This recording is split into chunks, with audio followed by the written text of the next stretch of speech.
যে বাঘটা মানে মানে ওদের প্রথম আক্রমণ যে বাঘটা করেছে, হ্যাঁ, সেই বাঘটা আর পিছু ছাড়ে পিছু ছাড়েনি, না। মানে ওর লক্ষ্য রেখেছে, বাঘটা লক্ষ্য রেখেছে। যারা কোথায় যায় হ্যাঁ, তখন আসে, হ্যাঁ। যে আগে চলে গেছে আর পিছনের লোকটাকে কাবাট করে মানে বাঘটা তার ঘাড়ে ধরে।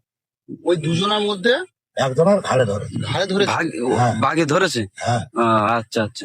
ও তখন হাত পা এরকম এরকম আচ্ছা। এরকম এরকম করে, মানে যাতে ছাড়া, তখন যাতে ছেড়ে দেয়। ছেড়ে দেয় বাঘে।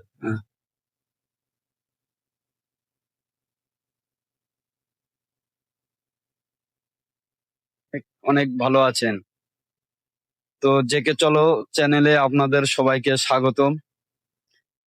আর বন্ধুরা, এই চ্যানেলটা মনিটাইজ হয়ে গেছে, আর কিছু সাবস্ক্রাইব বাকি আছে।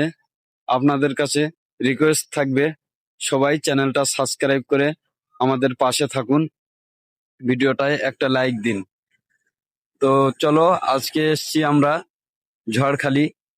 তো ঝড়খালিতে এসে এমন একটা দাদুর সাথে দেখা হয়ে গেছে এবং পরিচয় হয়ে গেছে, যে দাদুটা অনেক দিন যাবৎ নদীতে মাছ কাঁকড়া সংগ্রহ করে তার জীবন জীবিকা চালিয়েছেন, এবং যে সুন্দরবনের টাইগার, সেই টাইগারের সামনাসামনি পড়েছেন, এবং এই কাকুটার মানে সাথী সঙ্গী তানারা বাঘের মুখে পড়েছিলেন, একজনকে ঘাড়ে আক্রমণও করেছিলেন।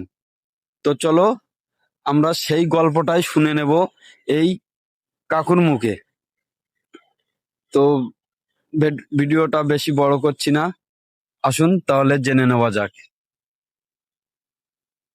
আচ্ছা দাদু, আমরা তো আসলাম এই এখানে, এই গ্রামে অধিকাংশ লোক মাছ কাঁকড়ার উপরে নির্ভর। তা আপনি মাছ কাঁকড়া ধরতেন? হ্যাঁ, আমরা ধরতাম, আমাদের এখন বয়স বয়স হয়ে গেছে। আচ্ছা আচ্ছা। আচ্ছা, মাছ কাঁকড়া ধরতে গিয়ে আপনাদের গ্রাম থেকে কোনো কি তেমন বাঘের আক্রমণ বা বাঘের শিকার বা মধু কাটতে গিয়ে কোনো আক্রমণ তেমন কিছু যদি হয় একটু জানাবেন, তেমন কিছু ঘটেছে?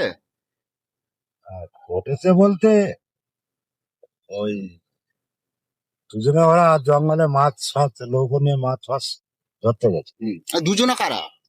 দুজনে আমাদের ওই পাড়ার আচ্ছা প্রতিবেশী। আচ্ছা আচ্ছা আচ্ছা। পাড়ার প্রতিবেশী, ওরাই মানে প্রথম দিয়ে বেশি জন যায়টা, ওরা অনেক কিছু জানে আচ্ছা আচ্ছা। বাঘকে মানে করার জন্য। কিন্তু সেবারে ওরা খুব মারাত্মক বিপদে পড়ে যায়। আচ্ছা, কেমন বিপদ?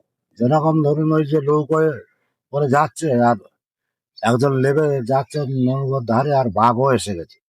আচ্ছা। এখন বাঘ তো ওকে ছাড়েনি। ওরা কি মাছ কাঁকড়া ধরতে গিয়েছিল? হ্যাঁ, মাছ কাঁকড়া ধরতে গেছিল। আচ্ছা। ওরা সব রকমই ব্যবসা করে। মাছ কাঁকড়া হয়তো দেখা গেল মধু ফধু পেলো, আচ্ছা সেও একটু ভেঙা টেঙা নিল। কিন্তু মাছ কাঁকড়া ধরতে গিয়ে নৌকো ধার ধরে গিয়ে দেখতেছে যে যাবে, আর বাঘ আর পাল্লায় পড়ে গেছে। বাঘ এসে সেই লোকটাকে তো ধরতে তার ফুসফুসতেছে, তখন কি করে ভয়, তখন নৌকো থেকে একটা লাঠি নিবে। আচ্ছা। যে পাশে ছিল সে লাঠি নিয়ে গিয়েছে, পাশে থেকে লেবে গিয়ে লাঠি নিয়ে গিয়ে বাঘের সঙ্গে পারা যায়, বাঘের সাথে তো আর পারা যায় না। তার তো এরকম বাঘ মানে গলার এখানে ধরতে গেছে, কিন্তু তখন ঝপ করে বাঘের লাঠি দিয়ে সেই হাতে মেরেছে। আচ্ছা আচ্ছা। মারতে তখন তো বাঘ তখন তো ঘুরে যদি এর দিকে যেয়ে আসবো, তখন একটু সরে গেল। সরে যেতে তখন ও শুধু তখন ঢুকে দাঁড়িয়েছে। দাঁড়াতে তো বাঘ কি করবে, ভয় পড়ে তখন বাঘ পালাচ্ছে, আর এরাও দুজন ওর সাথে দৌড়াচ্ছে। দৌড়ে দৌড়ে বাঘ যখন দৌড়ে যাচ্ছে, এরাও ওইভাবে দৌড়ে দৌড়ে যাচ্ছে। যেতে যেতে মানে বাঘ তো ওর জঙ্গল, সুন্দরবনের জঙ্গল, ও যেখানে সেখানে বাঘ ঢুকেই যাবে, ও আর পাবে না। ওরা তখন বাঘের না দেখতে পেয়ে এমনি যদি দেখছে যে মধু গাছে রয়েছে। মধু আছে? মধু আচ্ছা গাছে, সুন্দরবনে তো মধু ফধু সব পাওয়া যায়। আচ্ছা আচ্ছা আচ্ছা। আমি একটা কথা বলি, ওই বাঘে আক্রমণ মানে ওনাদের সাথেই ঘটেছে? হ্যাঁ, এবং মধু সংগ্রহ ওরা মানে বাঘটাকে যখন তেড়ে নিয়ে যায়, দুজনকে দেখে বাঘটা ভয় পালাচ্ছে। আচ্ছা। আর বাঘটাও মানে মানুষকে বাঁধতো, কিন্তু ও সেরকম কিছু করতে পারে। আচ্ছা। দুজনই যখন ঢুকে দাঁড়িয়েছে, যখন হুম। ধরেছিল ওদের হুম। ঢুকে দাঁড়াতো, হুম। তখন বাঘ কিন্তু আর কিছু করতে পারে, তখন ল্যাচ গুটিয়ে চলে হ্যাঁ। যাচ্ছে পালাতে। আর ওরাও হ্যাঁ। তখন নদীর যেরকম চর থেকে হুম। মানে বাঘ যেখানে ধরেছিল হুম।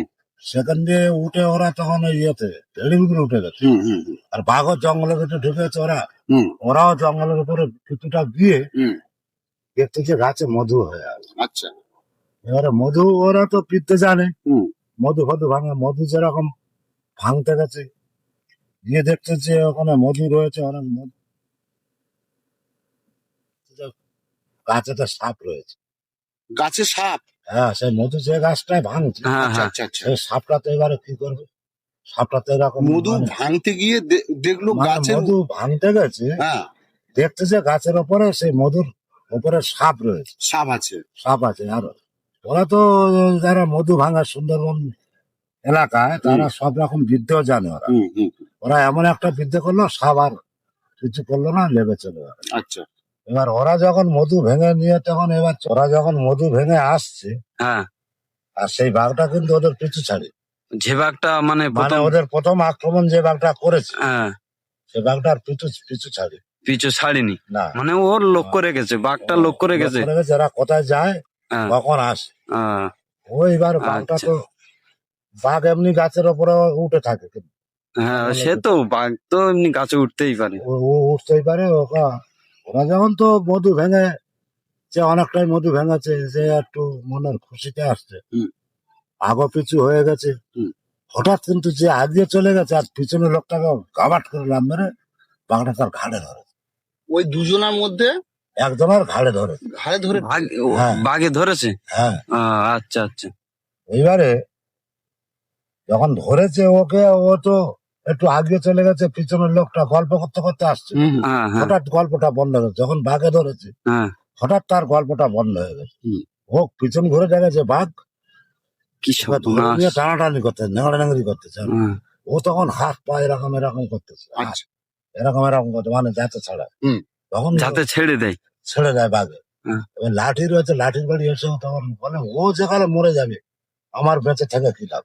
মানে তার সঙ্গী, মানে তার যে ছিল। সঙ্গীটা যে ছিল, সে আচ্ছা। ভাবছে যে এরকম, যে ভাবছে যে ও যেখানে মরে যাবে, তো আমার বেঁচে থেকে আমিও শুনে যাবো বলে আচ্ছা বাঘটাকে ওইরকম মার মারতেছে। আচ্ছা আচ্ছা। মেরে মেরে মেরে মেরে বাঘ তো ছাড়ে না।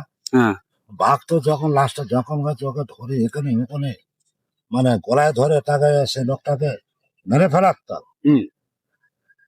এখন যখন মেরে ফেলার মতন অবস্থা হয়ে গেছে, তখন তার এও এরকম বাঘ পিছন দিকে লাঠির বাড়ি খুব মারামার আচ্ছা আচ্ছা। মারতে খানিক্ষণ ধরে বাঘটা যখন একটু বেশ এ হয়ে গেছে, তখন ছেড়ে দিয়ে ওর দিকে মানে তাক করেছে ওকে ধরবে। আর এ তখন ওই জখম হয়ে গিয়ে কাতরে পড়ে রয়েছে, ও সঙ্গীটা মানে জখম হয়ে গেছে। আচ্ছা ওই আচ্ছা। ওর সঙ্গে যে লোকটা ছিল, হ্যাঁ। সে জখম হয়ে গেছে। এবারে এর দিকে তখন তাড়া করে, এ তখন ওই লাঠি বাঘ দিয়ে দাঁড়িয়ে রয়েছে, ঢেলেই মারবে। আর বাঘও কিন্তু ওই লাঠি যেতে বেশ ভালোই আঘাত হয়েছে লাগে, মানে বাঘও নাছড় বান্ধা, বাঘও মানে মানে ছাড়বে না, আর এরাও শুনবে না। এরাও শুনবে না। হ্যাঁ। আচ্ছা। তারপরে যখনই এবার ওই লোকটা এরম এখানে গোড়ায় ধরেছিল, তো হ্যাঁ। ধরতে রক্ত ফক্ত বেরিয়ে এ করে, এবার বাঘ ছেড়ে এবার ওকে যখন যেই গেছে, ও তখন ওই লাঠি ঘুরিয়েছে। তখন খুব মানে বাঘ ওর কাছে যাচ্ছে না, ও এরকম লাঠি মারতেছে, বাঘ এরম এরম করতেছে আচ্ছা যাতে থাবা মারার জন্য। আচ্ছা আচ্ছা। কিন্তু লাস্টে বাঘ তো না পেরে পালিয়ে গেল, জঙ্গলের মধ্যে পালিয়ে গেল। জঙ্গলের ভেতরে ফের পালিয়ে গেল বাঘ। আচ্ছা আচ্ছা। এবারে ও কি করবে, ওই লোকটাকে নিয়ে নৌকোতে ও তখন লোকটাকে ঘাড়ে করে নিয়েছে, হ্যাঁ। নিয়ে মানে গামছা ফামছা বেঁধে গলায় যে রক্ত ফক্ত হ্যাঁ, বেড়াচ্ছে, হ্যাঁ, হ্যাঁ। মাথায় করে ঘাড়ে ধরেছিল, রক্ত তো বেরোবেই। রকমা বন্ধ হয়ে করে দিয়ে নৌকোয় নিয়ে গিয়ে, নৌকো এবার ঢুকে উঠে লোকটা দেখে মানে যাকে এ করেছে, সে তো মানে অজ্ঞান মতন হয়ে গেছে। হ্যাঁ, হুম। সে তো কোনো কথা বলছে, এনারও খুব চিন্তা ভাবনা করে গেছে যে কি করে যায়, কি করবে, বাড়িতেও তো যেতে পারছে না। হ্যাঁ। ডাইরেক্ট হসপিটাল আছে, ওই ঝড়খালির হসপিটালে। এবার ওখানে কিন্তু ফরেস্ট অফিসও আছে, ওরা ফরেস্ট অফিসে গেলে হ্যাঁ। ওরা বুঝতে পারবে যে, তখন ওরা ফরেস্ট অফিসের নিয়ম আছে, বিনা অর্ডারে বাঘ মানে জঙ্গলে যাবে না। হ্যাঁ হ্যাঁ হ্যাঁ, কিন্তু ওরা ওই ভয় করে ফরেস্ট অফিসার গেল না, হুম। গেলে তখন ওদের ফেসে যাবে। আচ্ছা এবারে ওরা যখন বাড়িতে গেছে তখন দেখতে পাচ্ছে যে গ্রামের লোক সব ভর্তি হয়ে গেছে, যে ওরা মানে বার ওনারা করেছে। ওনারা ওনারা যখন বাড়িতে ফিরেছে হ্যাঁ, তখন গ্রামের লোক প্রচুর প্রচুর লোক। হ্যাঁ। হ্যাঁ, গ্রামের লোক একজন বাঘের মুখ থেকে চলে এসছে, হ্যাঁ, বেঁচে হ্যাঁ, এসছে। হ্যাঁ। লাস্ট অব্দি কি করবে, নানান লোকে নানান রকম কথা হ্যাঁ। বলছে। হুম। যে হসপিটালে যা, হুম। কেউ কেউ বলছে এই ওকে আগে পরিষ্কার কর, হুম, এবার এই করে করে তখন অনেক টাইম ওখানে চলে গেছে। তখন ওরা হসপিটালে, সরকারের হসপিটালে দিয়েছে, দিয়ে যেতে তখন ডাক্তার চিকিৎসা করছে। এখন সেই মানুষটা এখন smart, সেই মানুষটা কি বেঁচে গেছে? লাস্ট অব্দি বাঁচবে। ডাক্তার তো সঙ্গে সঙ্গে তো আর বলতে পারবে না যে এখানে যে আঘাতটা হয়েছে হ্যাঁ গলায়, হ্যাঁ মারাত্মক আঘাত থাবা পড়েছে, সেই আঘাতটাই নখ ফোক আঁকড়ে বাঁচবে। ডাক্তার প্রাথমিক চিকিৎসা নয়, ভালোই চিকিৎসা করছে। তখন ডাক্তার বললো যে 72 ঘন্টা না গেলে কিছু বলা যাবে না, যে আচ্ছা। মানুষটা বাঁচবে। আচ্ছা, আচ্ছা।